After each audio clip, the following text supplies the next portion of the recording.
Hello everybody, and welcome to this section where we will code our command and control center. Now before we begin, let us explain what the command and control center is, or as should I say, the threaded server. Now as you can see here I have our server code from the previous sections where we simply just got our shell back and we started executing some of the functions right after we created the socket object and right after we binded the port and listened for the incoming connections. Now the server, basically the principle, is similar to this, or not similar, it is rather the same to this, just we are not accepting one connection, we are going to accept multiple connections to our server, and we will be able to manage multiple sessions with different targets at the same time.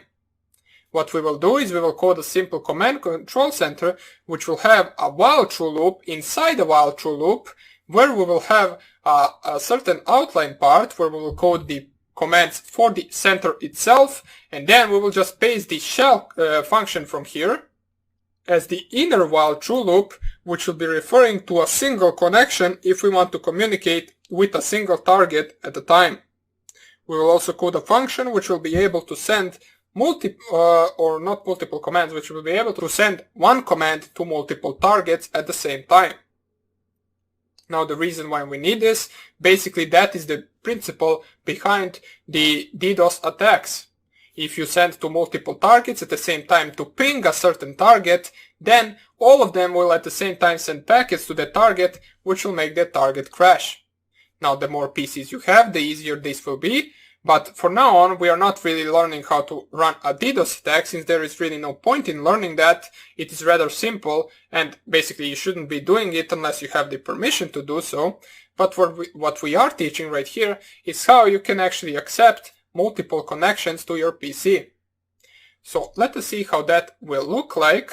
I have Paint right here, and you can see in our server, the first thing we do once we set up the actual socket is we actually waited for the target and IP in order to accept that. What we will do in our actual threaded server is, let's say this is our Kali Linux machine right here.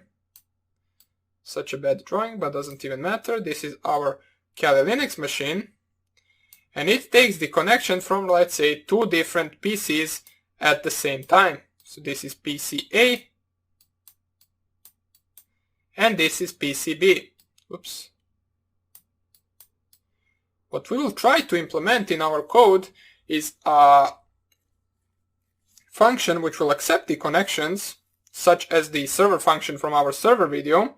It will basically use the socket.accept function from the socket library in order to accept the connection, but we will run that server function in a thread. So we will try to run it the entire time. And as soon as someone connects, we will create a list.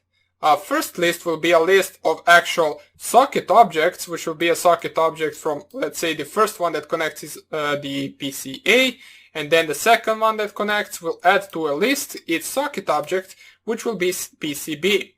Then we will have a list, which we will name, for example, targets or something like that, containing these socket objects. And another list we will have in order to contain the IP address from those socket objects. So IP from the actual A PC, and the next one, once B connects, we will have the IP address and the port from the actual PCB. Now this list right here, the second one, only we need in order to determine and differentiate different targets. So we want to have their IP addresses, and we want to know from where the connection is coming from and to who are we actually connecting to.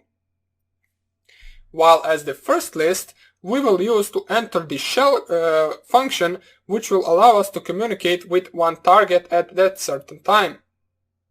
So let us see what we need to do.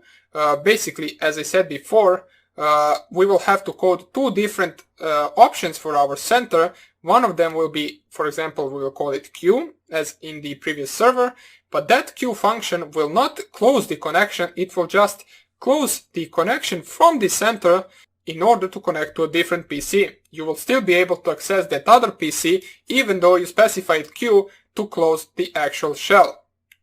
You will be able to just select it whenever you want and connect to it whenever you want.